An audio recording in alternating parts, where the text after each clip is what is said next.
হাঁহিটো মিছা হ'লেও মুখৰ পৰা কেতিয়াও নতৰাব। মিছা হ'লেও ভালে আছোঁ বুলি মুখত ক'বলৈ শিকক। দেখিব আপোনাৰ বেয়াটো চিন্তা কৰা মানুহবোৰে ঠগ খাইছে আৰু দিনটোৰ শেষত আপুনি জিকি গৈছে। জীৱনৰ আটাইতকৈ কঠিন পৰীক্ষাটো হ'ল ধৈৰ্য ধৰিব পৰা। সময় সঠিক মুহূৰ্তৰ বাবে অপেক্ষা কৰক। ধৈৰ্যই মানুহক কেতিয়াও প্ৰতাৰণা নকৰে, বৰঞ্চ ধৈৰ্যই ভাল সময়ত ভাল উপহাৰ দিয়ে। জীৱনত ৰিস্ক নল'লে কেতিয়াও একো সলনি নহ'ব। মানুহে কৰোঁ বুলিলে যিকোনো কামেই কৰিব পাৰে, মাথো ধৈৰ্যৰ প্ৰয়োজন। যদি আপোনাৰ টকা আছে তেন্তে আপুনি প্ৰতি অনুষ্ঠানৰে মুখ্য অতিথি। টকা থাকিলে আপুনি গাঁৱৰ মুৰব্বী। টকা থাকিলে আপুনি এজন বিশিষ্ট সমাজকৰ্মী। টকা থাকিলে আপুনি জনসাধাৰণৰ নেতা। টকা থাকিলে দুখীয়াৰ বন্ধু। টকা থাকিলে মাক দেউতাকৰ দায়িত্বশীল পুত্ৰ। যদি আপোনাৰ হাতত টকা থাকে তেন্তে আপোনাৰ আত্মীয়ৰ মাজত আপুনি আটাইতকৈ জনপ্ৰিয় ব্যক্তি। টকা থাকিলে বন্ধুৰ বেষ্ট ফ্ৰেণ্ড। টকা থাকিলে সন্তানৰ বাবে আপুনি জ্যেষ্ঠ পিতৃ। যাৰ টকা নাই তাৰ একো নাই। এই জীৱন মূল্যহীন। বিপদৰ সময়ত আপোনাৰ কাষত কোন আছিল আৰু কোন নাছিল তাৰ হিচাপ লৈ কেতিয়াও চিন্তা কৰি নাথাকিব। আপোনাৰ কাষত কোনোবা থাকক বা নাথাকক, আপুনি সেই বিপদৰ পৰা নিজে উদ্ধাৰ হ'ব লাগিব। মনত ৰাখিব, যিজনে আপোনাক সৃষ্টি কৰিছে, আন কোনো আপোনাৰ কাষত নাথাকিলেও তেওঁ নিশ্চয় আপোনাৰ লগত থাকিবই। তেওঁ সকলো বিপদৰ পৰা উদ্ধাৰ পোৱাৰ পথ দেখুৱাব। অতীত আৰু ভৱিষ্যত দুয়োটাই অদ্ভুত। অতীতটো কেতিয়াও ঘূৰাই পাব নোৱাৰি আৰু ভৱিষ্যত কি হ'ব কোনেও জানিব নোৱাৰে। কিন্তু মানুহে অতীতক লৈ দুখত ডুবি থাকে আৰু ভৱিষ্যতৰ কথা ভাবি ভাবি বৰ্তমানত সুখী হ'বলৈ পাহৰি যায়। আপোনাক ভাল ৰাস্তা দেখুৱাই আগবঢ়াই নিবলৈ আজি কাৰো সময় নাই, কিন্তু আপোনাক বিপথে নি খালত পেলাবলৈ থকা মানুহৰ অভাৱ নাই। কোনোবাই যদি আপোনাক ভাল বুলি নকয় তেন্তে দুখ নকৰিব, কাৰণ এই জীৱনত সকলোৰে লগত ভাল হৈ থাকিব নোৱাৰে। এটা কুকুৰ মাত্ৰ 3 দিন খাবলৈ দিয়ক, কুকুৰটোৱে আপোনাক 3 বছৰ মনত ৰাখিব, কিন্তু এজন মানুহক 3 বছৰ খাবলৈ দিলেও তেওঁ নিজৰ স্বাৰ্থ সিদ্ধিৰ কাৰণে আপোনাক 3 দিনতে পাহৰি যাব।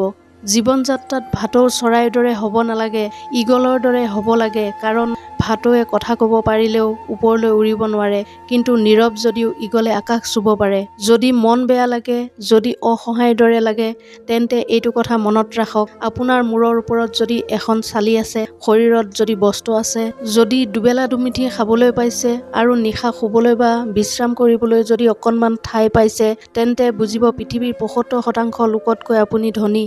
হাতত যদি টকা থাকে তেতিয়া আপুনি পচন্দৰ মতে কিনিব পাৰে, য'লৈ যাবলৈ মন যায় যাব পাৰে। তেতিয়া বুজিব যে গোটেই পৃথিৱীৰ 20% বিত্তশালীৰ ভিতৰত আপুনিও এজন।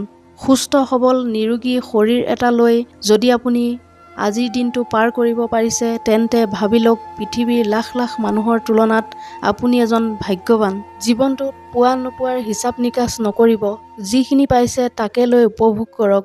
এই পৃথিৱীত ভাইৰাছতকৈ বেছি মাৰাত্মক 2টা বেমাৰ আছে, অৰ্থ আৰু স্বাৰ্থ। টকা থাকিলে সকলো আছে আৰু স্বাৰ্থ নাথাকিলে একো নাই। ৰূপৰ দ্বাৰা হয়তো আপুনি কিছুমান প্ৰশংসা লাভ কৰিব পাৰে, কিন্তু গুণৰ দ্বাৰা আপুনি আজীৱন প্ৰশংসিত হ'ব। সেইবাবে ৰূপৰ চৰ্চা নকৰি গুণৰ চৰ্চাত থাকক সদায়। জীৱনত যিমানেই ভাল কাম কৰক লাগে, এদিন সকলোৱে পাহৰি যাব, কিন্তু সেই ভুলবশতঃ এটা বেয়া কাম কৰক, ৰেকৰ্ড হৈ যাব। লাগিলে অকলেই থাকক, কিন্তু গাখীৰ খুৱাই সাপ পোহা বন্ধ কৰক। খং আৰু ধুমুহা দুয়োটা একেই, কিমান ক্ষতি হৈছে সেয়া ঠাণ্ডা হোৱাৰ পিছতহে বুজা যায়। মুখত যাৰ মিঠা কথা তেওঁৱেই পিঠিত ছুৰি মাৰে। অসৎ সংগত থকাতকৈ অকলে থকাই ভাল। টকাৰ ঋণ পৰিশোধ কৰিব পাৰি, কিন্তু দুঃসময়ত যি কাষত থাকে তেওঁৰ ঋণ কেতিয়াও পৰিশোধ কৰিব নোৱাৰি। এই পৃথিৱীত প্ৰিয়জন বুলি কোনো নাই, যি আছে সেয়া কেৱল প্ৰয়োজন।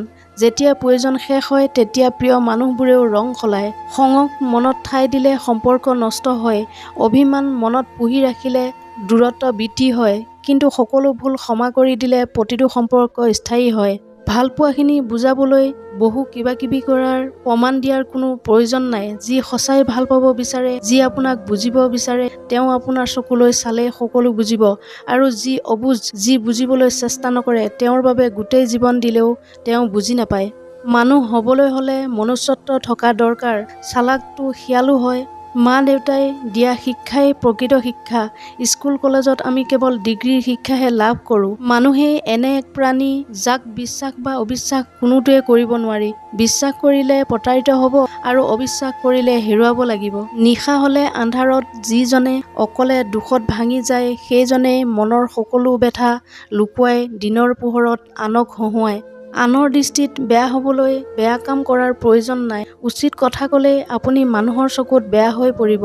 ফুলক নাকৰ ওচৰলৈ আনি শুঙিলেহে গোন্ধ পোৱা যায়, কিন্তু গেলা পচা বস্তুৰ দুৰ্গোন্ধ দূৰৈৰ পৰাই নাকত লাগি যায়। যোগ্য লোকক বিচাৰি তেনে লোকৰ কাষলৈ যাবলগীয়া হয়, কিন্তু অযোগ্যজন আপোনা আপুনি আপোনাৰ ওচৰলৈ আহি তেল মাৰিবলৈ বিচাৰিব। জীয়াই থাকোঁতে মানুহৰ মূল্যায়ন নহয়, কিন্তু মৃত্যুৰ পিছত মূল্যায়নৰ অভাৱ নহয়। মৃত্যুৰ পিছত মানুহে কয় মানুহজন বহুত ভাল আছিল, তেওঁৰ নিচিনা মানুহ পাবলৈ টান, অমুকৰ মৃত্যুত এয়া অপূৰণীয় ক্ষতি। এজন গুৰুত্বপূৰ্ণ মানুহক হেৰুৱালোঁ, এওঁৰ স্থান কোনেও পূৰাব নোৱাৰে। মানুহজনে কেতিয়াও বেয়া কাম কৰা নাছিল, সমাজৰ বাবে তেওঁ বহুত কৰি থৈ গৈছে। কিন্তু সেই একেজন মানুহেই জীয়াই থাকোঁতে কিমান যে লাঞ্ছনা গঞ্জনা সহ্য কৰিছিল তাৰ কোনো হিচাপ নাই। আচলতে মূল্যটো সকলোৱে বুজি পায়, কিন্তু জীয়াই থাকোঁতে নহয়, হেৰুৱাৰ পিছতহে বুজে।